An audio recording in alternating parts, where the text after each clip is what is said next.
నమస్తే, welcome to yo-yo TV. అధికారంలో ఉన్నా లేకున్నా ఆ కోటలో ఆయనే యువరాజు.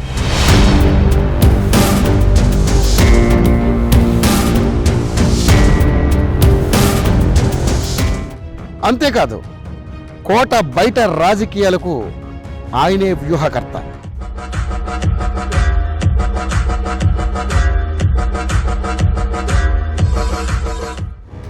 తన వ్యూహాలతో అన్నను 3 సార్లు అధికారంలో నిలబెట్టిన తమ్ముడు ఇప్పుడు ఒంటరి పోరాటం చేస్తున్నాడు.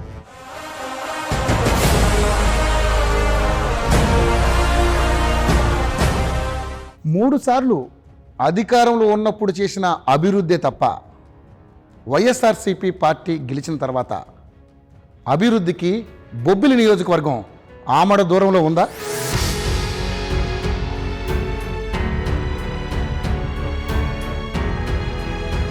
మరి ఈసారి బొబ్బిలి నియోజకవర్గంలో టీడీపీ జనసేన అలయన్స్తో అధికారంలోకి రాబోతున్నాం అని ధీమా వ్యక్తం చేస్తున్నటువంటి బొబ్బిలి యువరాజా బేబీ నయన గారిని అడిగి తెలుసుకునే ప్రయత్నం చేద్దాం.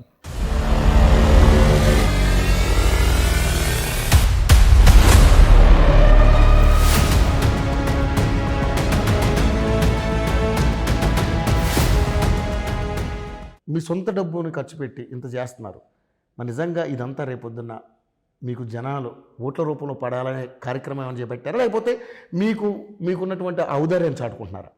ఏ రకంగా దానం చేసినా, ఏ రకంగా సాయం చేసినా, ఏ రకంగా సేవ చేసినా రాజకీయ లబ్ధి గురించి నేను ఏ రోజు కూడా చేయలేదు, చేయబోను కూడా నా జీవితంలో.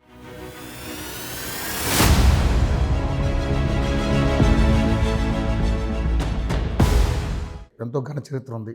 తాండ్ర పాపారాయుడు గారు వంశీకులు. మీరు దాదాపుగా ఒక 15-20 ఏళ్ల పాటు రాజకీయంలో ఉన్నారు.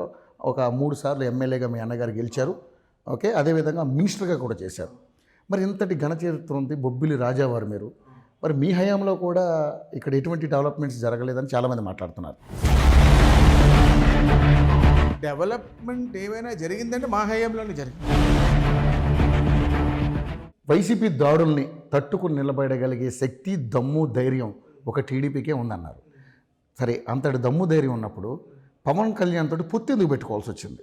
రాష్ట్ర భవిష్యత్తు గురించి. రాష్ట్ర భవిష్యత్తు కోసం అంటే టీడీపీకి ఒంటరిగా వెళ్ళే దమ్ము ధైర్యం లేదు. దమ్ము ధైర్యం అని మీరు ఎందుకు అనుకుంటున్నారు?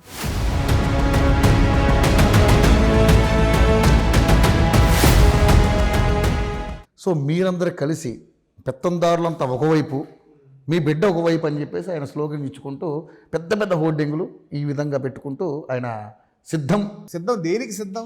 ఇంటికి వెళ్ళిపోవడానికి సిద్ధం. కట్టబొట్ట సర్దేసుకుని మొత్తం వాళ్ళైతే వైనాట్ 175 అంటున్నారు. 30 సంవత్సరాల అధికారం అంటున్నారు. మరి ఏంటి, మరి టీడీపీ ఏం స్టాండ్ తీసుకోబోతుంది?